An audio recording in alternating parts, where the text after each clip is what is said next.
morning, students. In last lecture, we studied about the liver, structure of liver, structural and functional unit, hepatic lobules, hepatocytes, portal system. Bile juice is actually produced by hepatocytes of liver. Liver में जो cells हैं hepatocytes वो release करते हैं bile juice. Bile juice is not true digestive juice. ये याद रखना बेटा, ये कोई ट्रू डाइजेस्टिव जूस नहीं है. Not as why no enzyme is there in this, क्योंकि इसमें कोई एंजाइम तो है ही नहीं ना बेटा. ये कोई केमिकल चेंज तो लेके ही नहीं आता. अच्छा, बाइल में होता क्या क्या है? बाइल जूस जो हम बार बार कह रहे हैं, इसकी कंपोजिशन क्या है? तो बाइल जूस के अंदर बेटा, इसके अंदर पानी है जो मेन कॉन्स्टिट्यूएंट है इसका, ज्यादा जिसमें पार्ट है इसका. H2O कितना है बेटा इसमें? 98%. तो इसमें वाटर है बेटा. सेकेंड बेटा इसमें क्या है? Bile salts. Bile salts. Bile salts के बाद इसमें क्या है? इसमें बेटा बाइल पिगमेंट्स. थर्ड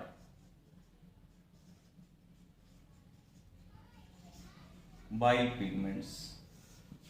और इसमें क्या होता है? इसमें कोलेस्ट्रॉल.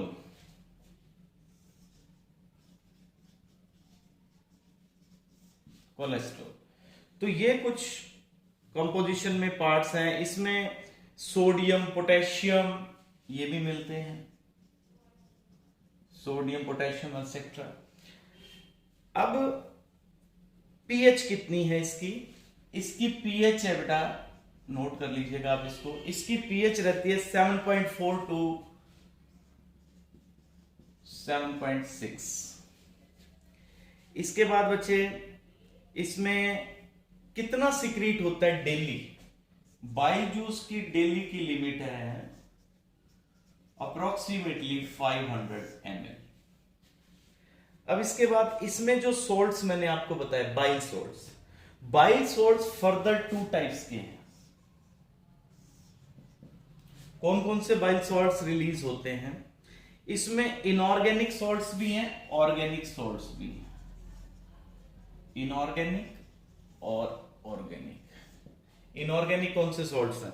इनऑर्गेनिक इसमें बेटा sodium chloride, sodium carbonate, bicarbonate, NaCl, Na2CO3, NaHCO3. Basic हो गया ना बेटे से. इसके बाद इनऑर्गेनिक सॉल्ट, इनका काम क्या होता है? जैसे फूड आता है आगे, किससे आगे? स्टमक से. तो स्टमक में कैसा मीडियम था? एसिडिक. तो ये सॉल्ट्स जो हैं, ये इनऑर्गेनिक सॉल्ट, इनका काम होता है न्यूट्रलाइज एसिडिटी ऑफ फूड. जो फूड स्टमक से आ रहा है उसकी एसिडिटी को न्यूट्रलाइज करते हैं. इसके बाद इसमें होते हैं बेटा ऑर्गेनिक सॉल्ट्स. ये ऑर्गेनिक सॉल्ट्स कौन से मिलेंगे बाइल में? हाँ जी, इसमें बेटा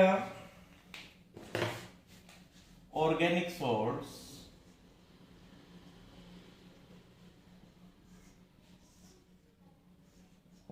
इसमें ऑर्गेनिक सॉल्ट्स मिलते हैं हमें sodium ग्लाइकोकोलेट,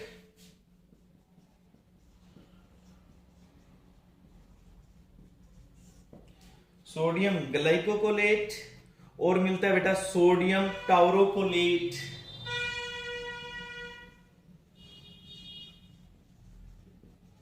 sodium glyco and sodium taurocholate. इनका क्या काम होता है? इन्हीं का ही तो मेन काम है इन दो सॉल्ट का. कौन सा? Emulsification of fats. फैट्स जो आए फूड में उनको इमल्सिफाई करने का काम इन सॉल्ट्स का है. इसके बाद है बेटा functions of bile juice. Last topic liver के अंदर हमारा रह गया बेटा कि बाइल जूस के काम क्या है, functions of bile juice. First बेटा पहला तो न्यूट्रलाइजेशन ऑफ HCl, कि जो HCl आ रहा है फूड के साथ उसको न्यूट्रलाइज करना। दूसरा हमें मालूम है इमल्सिफिकेशन ऑफ फैट्स, ये भी आप सारे जानते हो, आप डिस्कस कर रहे हैं स्टार्टिंग से ही। थर्ड है absorption of fat and fat soluble vitamins, absorption of fat, कि इसका काम बाइल जूस का डाइजेशन में हेल्प करना फैट्स की, और फिर फैट को एब्जॉर्ब करवाने में भी हेल्प करना। तो एब्जॉर्प्शन ऑफ फैट और फैट सोल्यूबल विटामिन। अब फैट सोल्यूबल विटामिन कौन से? AEDK, याद रखना बेटा, vitamin A, vitamin E, vitamin D and vitamin के। इन चारों की एब्जॉर्प्शन भी इसकी वजह से हो रही है, बाइल सॉल्ट्स की वजह से। फोर्थ बेटा एक्सक्रीशन, बाइल जूस एक्सक्रीट भी करता है। अब ये एक्सक्रीट क्या करता है? बाइल के अंदर जो बाइल पिगमेंट्स हैं, याद रखना बच्चे बहुत जरूरी है, बाइल पिगमेंट्स। अब बाइल पिगमेंट्स कौन से हैं? जब जॉन्डिस का टेस्ट करवाते हैं तो उसमें टेस्ट करवाते हैं बेटा बिलीरुबिन और बिलीवर्डिन का, ये दो पिगमेंट्स हैं।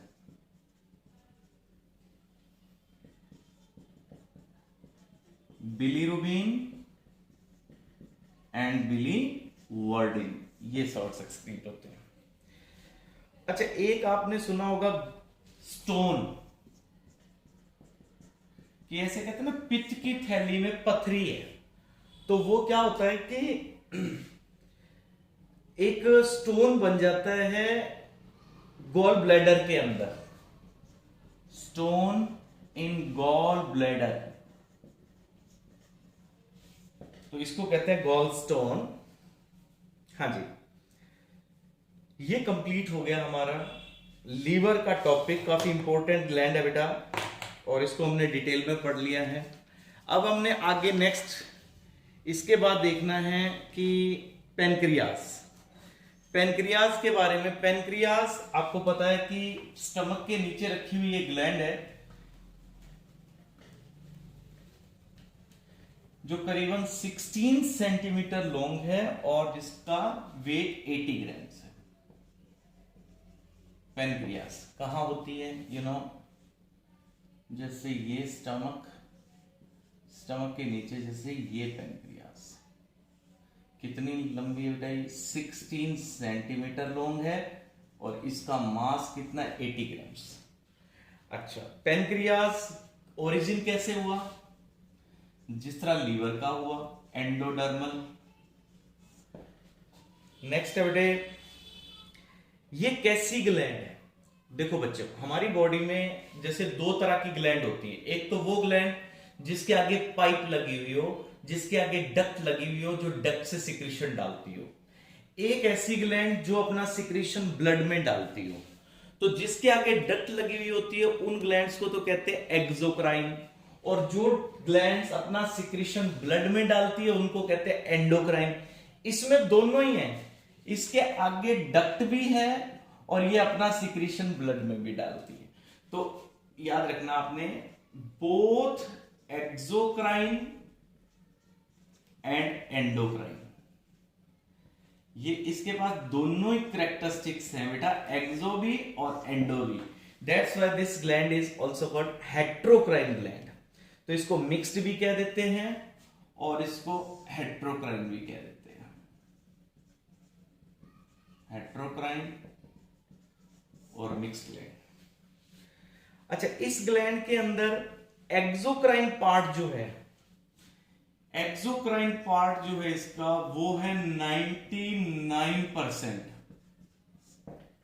मतलब इस ग्लैंड का मेजर पार्ट एक्सोक्राइन है और इसका एंडोक्राइन पार्ट यानी हार्मोन निकालने वाला पार्ट सिर्फ 0.01% है। एक्सोक्राइन पार्ट का मतलब वो पार्ट जो इसमें एंजाइम्स डालेगा। एंडोक्राइन का मतलब जो पार्ट हॉर्मोन्स बनाता है। आपने 10th में पढ़ा है ना कि इंसुलिन और ग्लूकागोन, इंसुलिन हार्मोन याद है ना बेटे, आपने 10th में पढ़ा है। डायबिटिक पेशेंट में कौन से हार्मोन की प्रॉब्लम होती है? इंसुलिन की होती है ना, वो यहीं से तो आता है, पेनक्रियाज से।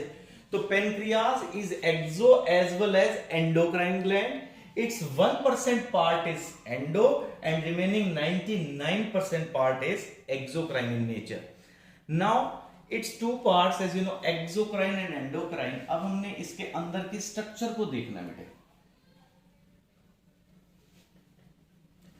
लेट जैसे हम यूं मान के चलते, इसके अंदर जैसे ये आपको पता है ये है पेनक्रियास, इसके अंदर देखो अगर आप तो दो तरह का स्ट्रक्चर दिखता है आपको। इसके सेंटर का पार्ट तो अलग है और बाहर जो पार्ट है वो ऐसा है।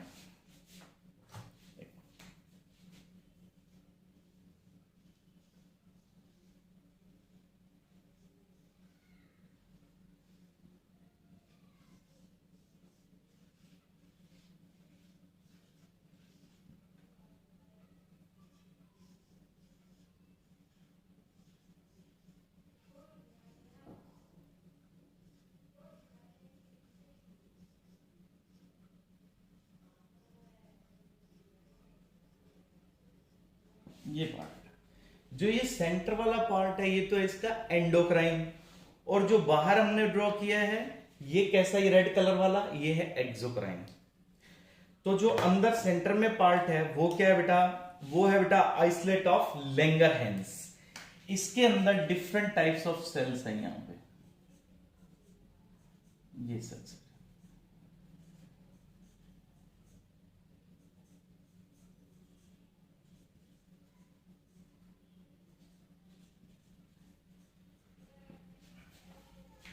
तो this central part is called as isolate of Langerhans। ये कौन सा पार्ट है? जो एंडोक्राइन इन नेचर है, मतलब जो इंसुलिन निकालता है। और जो ये बाहर वाला पार्ट है दिस इज एक्सोक्राइन। तो एक्सोक्राइन पार्ट के अंदर क्या पार्ट आता है बेटा? इनको क्या बोलते हैं इन सर्कुलर स्ट्रक्चर को? Pancreatic acid. नाउ जो एक्सोक्राइन पार्ट है इसके अंदर सिक्रीशन होता है किसका? पेनक्रिएटिक जूस का। यहां वो बाहर आता है यहां पे किस फॉर्म में? पेनक्रिएटिक जूस की फॉर्म में। पेनक्रिएटिक जूस में एंजाइम्स होते हैं बेटा, which is responsible for the digestion of different constituents of the food. ये जो सेल्स यहां हमने ड्रॉ की है जो एंडोक्राइन पार्ट में है, इसमें कैसे कैसे सेल्स है?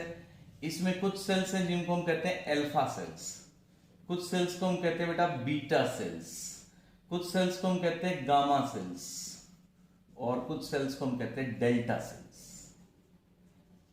Delta cells, alpha cells, beta cells, alpha, beta, delta, और जो गामा सेल्स हैं actually they are also called as polypeptide sales.